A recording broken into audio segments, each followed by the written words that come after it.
Și puiul. Oh, nu. Nu te teme, mămico. Totul va fi bine. Bine. Acum ce să facem? Hă? Nu e o idee bună?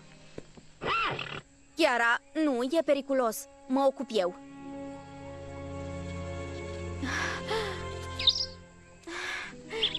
Oh.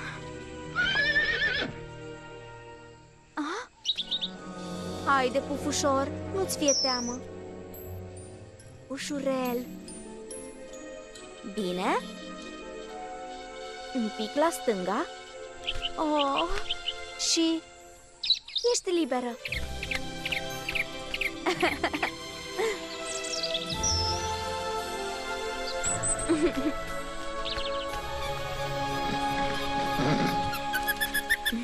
Să ne depărtăm de liana nopții și să găsim un loc pentru cuib.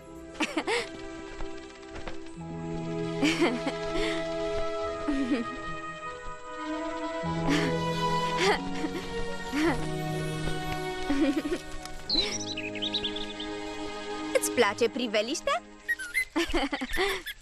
Aveți grijă de voi, bine? Mai avem drum lung de parcurs, nu-i așa, Chiara? Pa!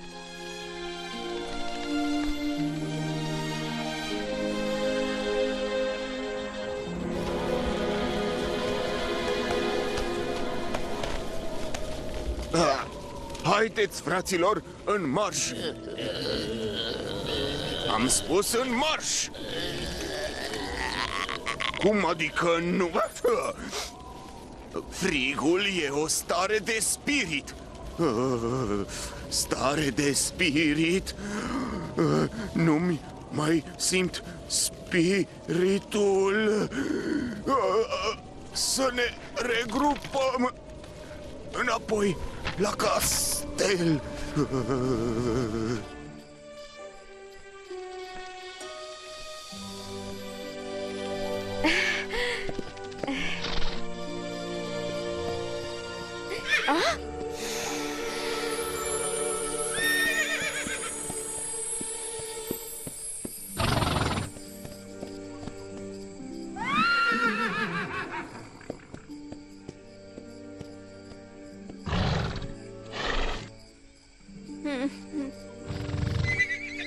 Cu plăcere, Landa.